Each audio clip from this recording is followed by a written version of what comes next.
Joe, obviously a big week, Dunstable Town. Your time with us is coming to an end. Yeah.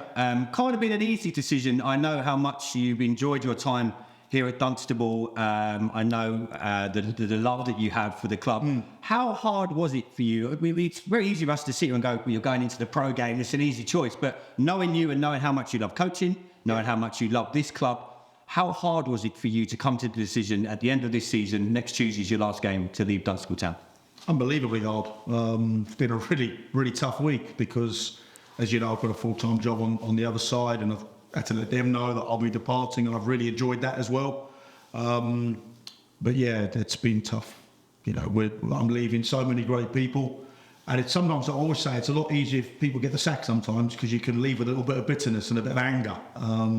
But no, when you've got to sit down and let these people know who've been incredible, beyond incredible, that my time's come to an end, wasn't easy. There's a lot of things that for people it was a no-brainer, but anyone who knows me, I'm an emotional person. So I always tell people, emotion will always outdo logic, because that's what makes us so wonderful.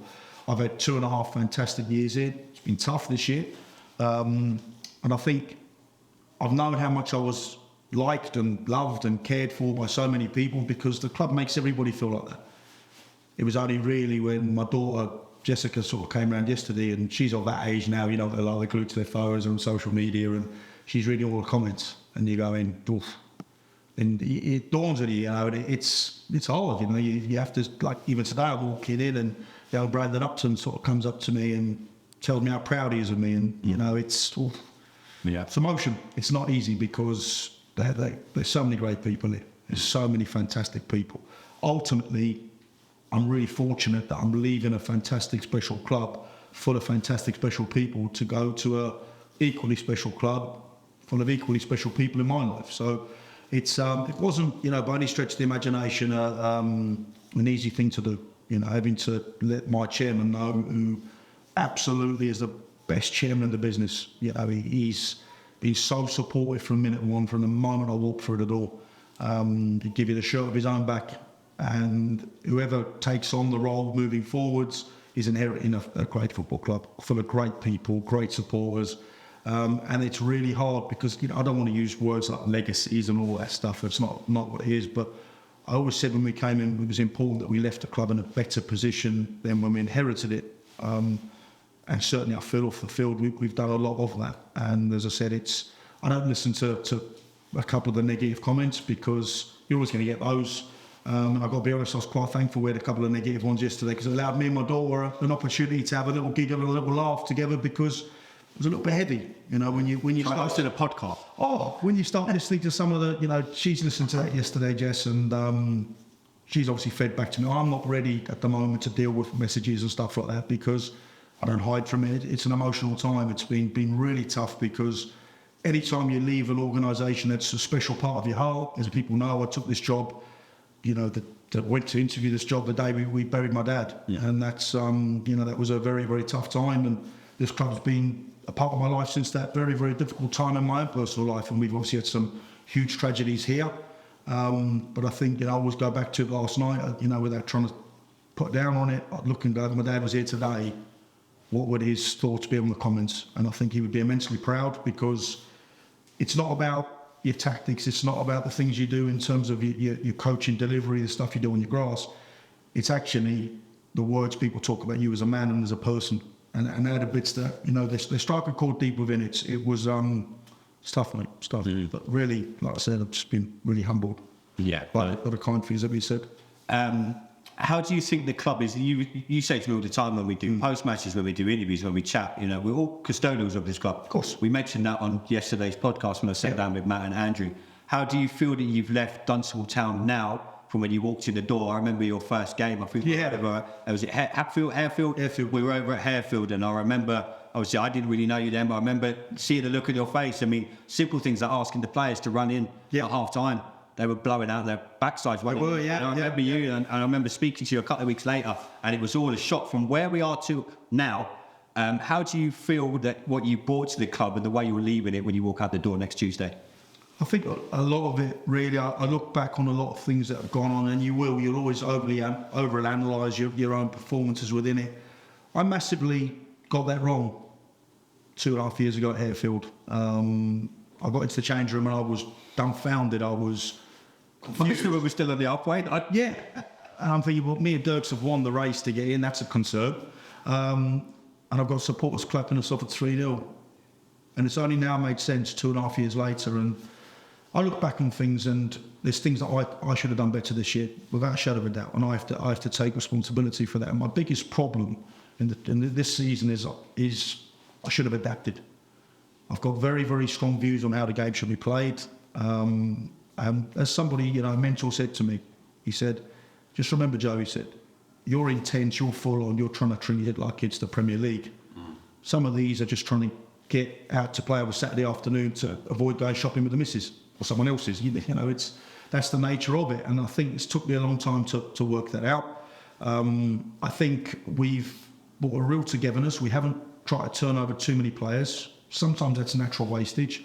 I'm incredibly thankful of everybody who's contributed, whether that's been for 5 minutes or whether that's been for the entire season.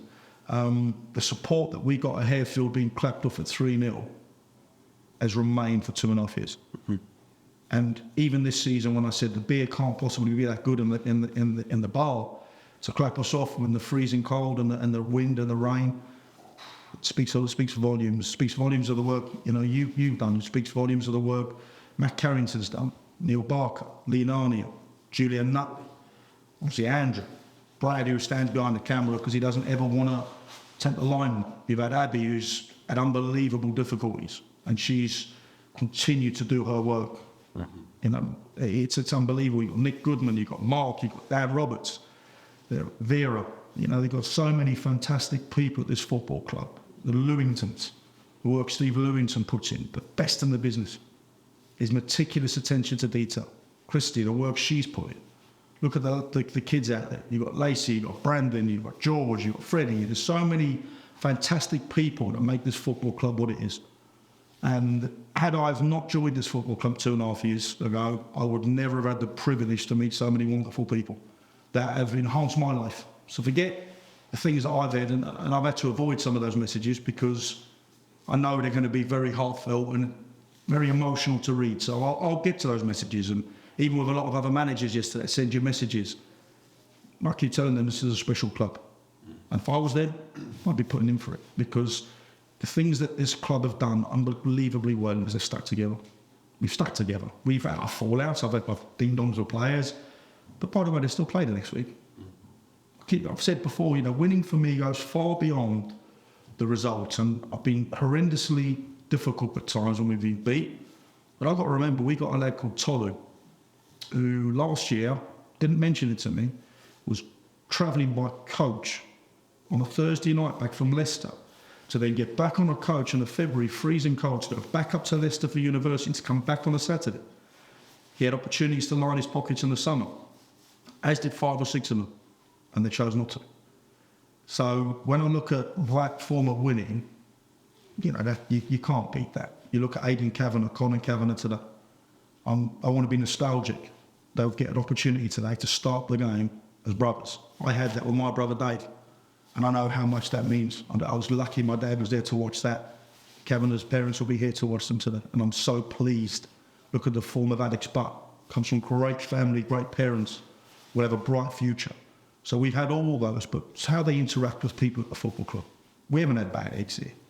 We've had a few that have let themselves down this year, but we've all let ourselves down this year.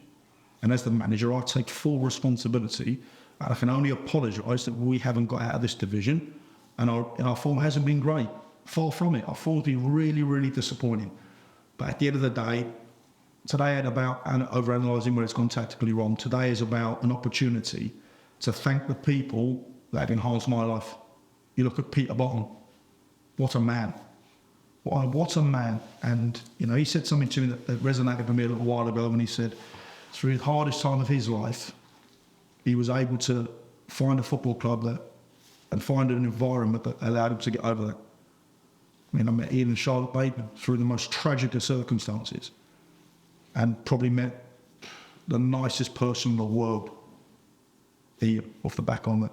The most selfless individual I've ever met, who shows strength beyond anything I could have done. And that is what I talk about, people who enrich and enhance your life. And you're always going to have, like I said, you're always going to have one or two out there that will have a negative comment.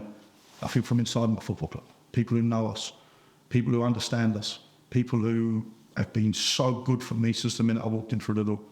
I could sit here now and talk about everyone individually, would miss kickoff in 2.5 hours, I wouldn't get there.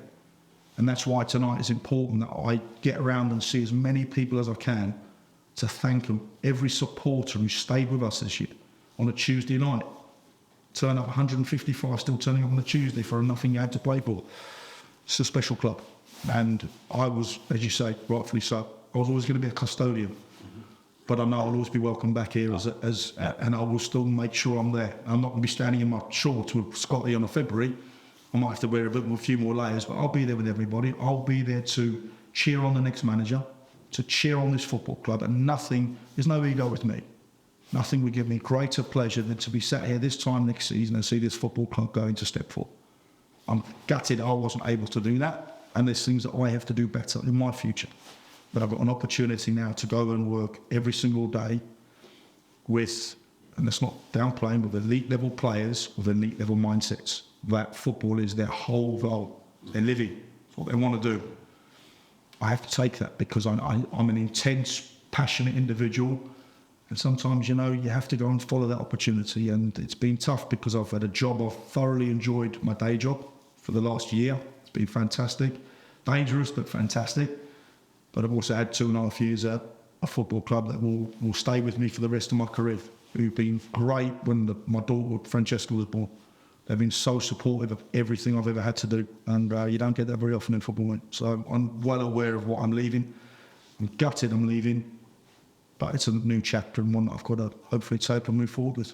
Yeah, just before we get into some of the good moments that we've had at Dunstable, I know we can't go into too much detail yet, but how excited are you to go into the pro game? And we talk about it all the time, and any of us that jump at the chance to go work in professional football, we all love our day jobs, but if someone said to us, you can come and work in the professional game of football, we're all going to take it. How excited are you now to get back involved in football full-time, in the pro game, 7 days a week? Obviously, we know that your current job and everything takes up so much of your life, and trying to have that work-life balance is hard. But how excited are you now to get back involved in the pro game? I'm hugely excited. I'm the first one to say, when I left the industry a year ago, it was with a heavy heart because you think you've given so much of your life, you've done your licenses, you've done everything you can. But ultimately, at that point in my life, it was about a different angle I wanted to go. This came up. And when the phone call was made, it was unbelievably exciting because it's an opportunity for me to further develop as well. The thing I love most about football is being on the grass coaching your players. The managing side of things, I have to become more patient with people. I have to become more understanding sometimes of people's circumstances. And that's not to say I've been a bad manager. Quite the opposite, because when you've got players that are having crises in their life, difficult times, I'm the one they ring. I'm the one that supports them. People don't see that at 11 o'clock when you sat with a player after a situation. Like I said before, if I was this big bad ogre, why have I never lost a player I wanted to keep? It doesn't work like that. But I love being on the grass. I love that intricate detail. And it's through no fault of anybody's. Sometimes it goes over people's heads. And that's my fault, because you have to tailor and adapt and adjust certain things and simplify things further. But now I've got an opportunity to go and further grow, further develop. When you've had an opportunity to live your own dream, it's fantastic now that you can go and have a part of a journey to help other people fulfill theirs. And all the time I'll be challenged, I'll be stretched. I can't wait for that. Personal growth is going to be huge because I'll be working as well with the top level coaches, top level managers. But I'm only going to learn from. And when you rub shoulders day to day with people at the elite level, and we're talking about the elite, how do you not grow? How do you not grow and develop? And I'm very fortunate to be going into a football club where you've got a management team above us that are going to be people I'm going to learn so much from. Not just what they do on the grass, but also how do they manage people off the grass. And I think that's going to be really, really important for me. And I'm looking forward to that stage of my journey, because I'm 40 years old now. I know I look 50. Yeah, I look 50, but I've still got 10 years on it.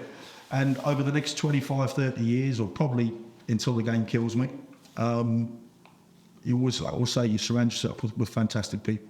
The people of this football club have enhanced my life immeasurably in terms of they've made me a better person. And I'm really lucky with that. I'm now going to go and hopefully become an even better coach on the grass. And that's the stuff I love to do. And for me, it was an absolute honour to be given this opportunity to go back in. Like I said, it's also about the people you're coaching, but also the people you're working with. And you know you'll be cared for. It's a football club that is very, very much on the up, and one that I'm hopeful I can go in and add and develop. And like anybody who knows me, I don't go in, you know, I think the last year really has been a bit of quite short for me in terms of a time stay. I emotionally invest into things. If I can't emotionally invest into something, what am I doing? I said I had opportunities last summer when our stock was high to move on in the non-league game. I was still fortunate somehow this year. People were still keen on having a chat in the summer, and I didn't think we've had a good season.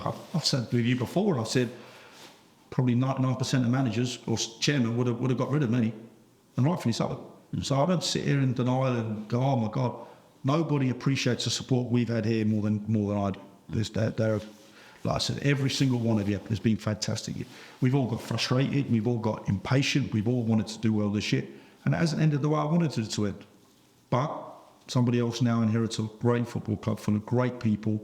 We spoke about some ideas I've said next season in terms of how to improve things further off the field, which the club seem really keen on. So whoever come in, and hopefully they embrace that.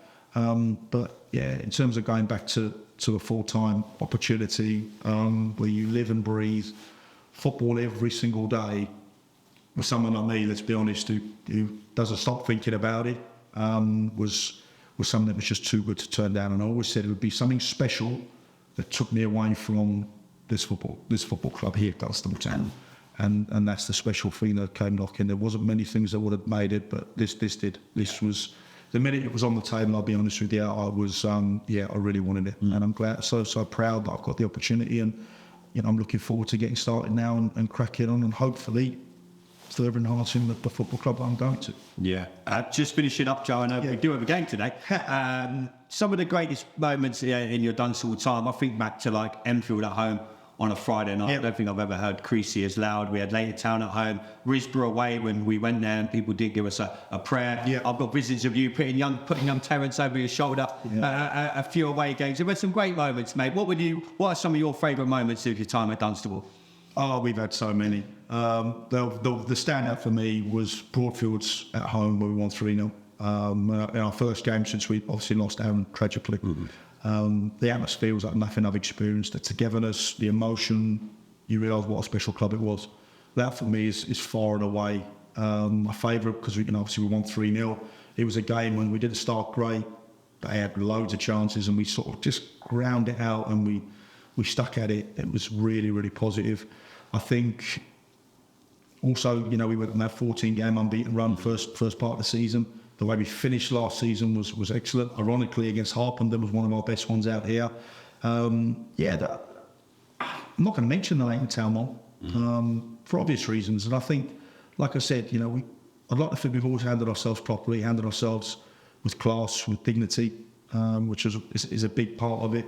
Enfield out here on the Friday night was a special one. Yeah, because it was so tight, wasn't it? And it was just a moment of magic from Daddy Webb. And we've had so many great moments, Broadfields without a shadow of a doubt, but also we've had some great moments off the back of some horrible adversity. And like I've said, when we lost 5-1 to MK Irish this year, I think Matt will vouch for that, and I came away and I was destroyed, really. And I stood with their captain, Ty Ward, who obviously played for me very briefly at Hemel, great lad, and I wish MK Irish well. And he sort of stood with me and said a few things that really resonated. But most importantly that night, I'll never forget it, my chairman stood there. He stood there all night. That for me was one of my highlights, because if I'd been my chairman, I probably would have been in the car park waiting to run my manager over, if I'm being honest with you. Because it wasn't a one-off at that point yet, but he was so supportive. But other moments, me trying to find the chairman when he put a tab on for the lads, running around trying to get the tab cancelled. He did that a few times. You know, Gary Levy. I think we locked you in a room. We don't want that to Yeah, Gary, you know, we're winning. I said, these lads are all getting a bonus for winning. That's how good the club, because the club was giving money away before it was in the till. And then the chairman goes and puts a tab on. So we had a good laugh around that. We've had loads of good times. Like I said, you know, Jamie Nichols came in. He gave us a young squad a real lift. Me and him have had many a car journey on the way and had a good chuckle, a good crack. I'll be honest, me, Anthony and Dirks this year have had a right laugh. Even sometimes we've come in here, it's been surreal when we've lost, and silly little comment, and we're laughing and we're joking. You and I have had some laughs along the way. So it's not all been doom and gloom. I generally vent on other podcasts. I told you, it's therapeutic for me. It's like my counselling session, then all right after that. And the irony is this year, so, you know, I look back now, we have a little laugh. Even some of the players have had a laugh at me when I've been really critical of our performance. And then you go in and then I find myself arguing with people, defending them. Yeah. And all people do it is support. They don't mean it. They just say, didn't think he played well today. And I'm trying to think, well, no, you're right, he didn't, but I've got to defend him. Yeah. And, you know, like I've said to all the lads. I don't think I feel asking the questions.